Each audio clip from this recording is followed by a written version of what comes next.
ग्रंथ में बाबा तुलसीदास जी ने लिखा है कि भगवान श्री रामचंद्र जी कहते हैं कि निर्मल मन जन सो मोहि पावा।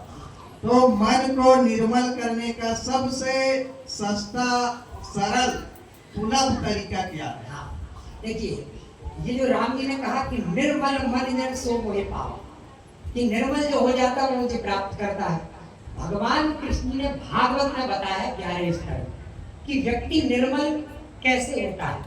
भगवान कृष्ण कह रहे हैं कि संसार में लोगों के दिमाग में कई विचार, कई प्रश्न आते हैं, धन कैसे मिलेगा, सुविधा कैसे मिलेगी, लेकिन कुछ ऐसे होते हैं जिनके अंदर ऐसे विचार और ऐसे प्रश्न आते हैं कि भगवान कैसे मिलेगा, मैं कौन हूँ, मैं संसार में क्यों आया, क्या कोई भगवान है कि नहीं है, तो कहाँ रहता है। ऐसे प्रश्न जिसके अंदर आ जाते हैं वो निर्मल हो जाता है। कृष्ण कह रहे हैं ये प्रश्न सबके अंदर नहीं आएंगे, ये जिसके अंदर ऐसे प्रश्न आ गए कि मैं क्यों आया संसार में, भगवान ने क्यों भेजा।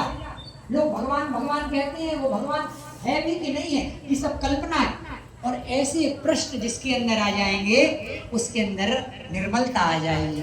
तो निर्मल बनने के लिए जो जैसे प्रश्नों पर विचार करता है, ये प्रश्न उसके हृदय को निर्मल बना देते हैं और हृदय को पवित्र बना देते। अपवित्र कौन से प्रश्न करते हैं, धन कैसे मिलेगा, नौकरी कैसे मिलेगी, ये भौतिक नाशवान पदार्थ के जो प्रश्न है ये अपवित्र कर देते हैं। और जो अविनाशी की तरफ बढ़ने वाले प्रश्न है ये निर्मल बना देते हैं। तो निर्मल बनाने के लिए कोई तो साधन भी जरूरी होता है ताकि मन शुद्ध हो, तो वो साधन कौन सा होगा? देखिए जैसे जो निर्मलता के लिए, अगर वैसे तो ऐसे प्रश्नों पर जिसने विचार किया, विचारों किया और जो आगे बढ़ा तो वो निर्मल हो जाता है। लेकिन जब आप और गहराई में जाओगे तो वास्तव में निर्मलता किसको कहते हैं, पूरी तरह से वो निर्मलता कब आएगी। गीता में कृष्ण कह रहे हैं नाहि ज्ञानेन सदृशम पवित्रम विद्महे, यानी ज्ञान के समान पवित्र करने वाला, निर्मल करने वाला, चौथे अध्याय में कह रहे हैं दूसरा कुछ है ही नहीं। निस्संदेह सबसे ज्यादा पवित्र करने वाला भगवान बैठे हैं, रथ हाँक रहे हैं, लेकिन अर्जुन के हृदय वो जो कायरता, जो घबराहट वो नहीं गई। लेकिन भगवान कृष्ण ने जब ज्ञान दिया तब अर्जुन के अंदर की वो सारी घबराहट, सारा वो कायरता चला गया। तो कह रहे हैं कि ज्ञान जो है वो आपके हृदय को निर्मल कर देगा, तो पवित्र कर देगा। तो ज्ञान के समान दूसरा कुछ नहीं पवित्र करने वाला, यहाँ गीता में कह रहे हैं। अब जैसे ये साधन होते हैं, जैसे कई लोग भक्ति के साधन करते हैं, कोई जप कर रहा है, कोई तप कर रहा है, कोई व्रत कर रहा है, कोई यज्ञ कर रहा है, कोई दान कर रहा है, ये सब पुण्य कर्म है।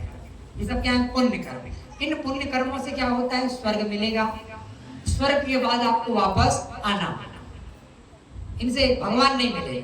अध्याय 11 श्लोक नंबर 53 गीता में कह रहे हैं कि नाहम वेदेन तपसा न दानेन न चेज्या। गीता पढ़ना आप, कि मैं इन यज्ञ दान इनसे मैं नहीं मिलता।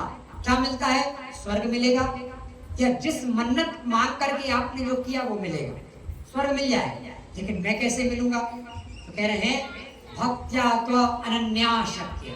जो अनन्य भक्त होता है, अनन्य भक्त मतलब जो मेरे अलावा और कुछ नहीं मांगता, इस संसार में मेरे अलावा किसी और चीज की चाह नहीं रखता, सिर्फ भगवान, उसको मैं मिलता हूँ। और कैसे मिलता हूँ, तो कह रहे हैं कि भक्त्या त्वनन्या शक्य अयमेवं विदुर्जनो ज्ञातुम दृष्टुम च तत्वेन प्रविष्टुम च परमतम। उसको ज्ञातुम दृष्टुम, वो मुझे जानता भी है, दृष्टुम यानी देखता भी है, और जानने और देखने के बाद मुझ में ही अपने आप को भी प्रविष्ट वो देखता है।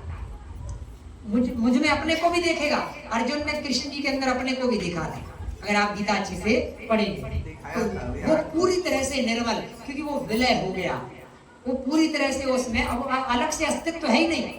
परमात्मा से अलग जब तक अस्तित्व रहेगा तब तक माया का प्रभाव रहेगा, वो पवित्र नहीं हो पाएंगे। जब पूरी तरह से उसमें विलय हो जाएंगे तो निर्मल हो जाएंगे।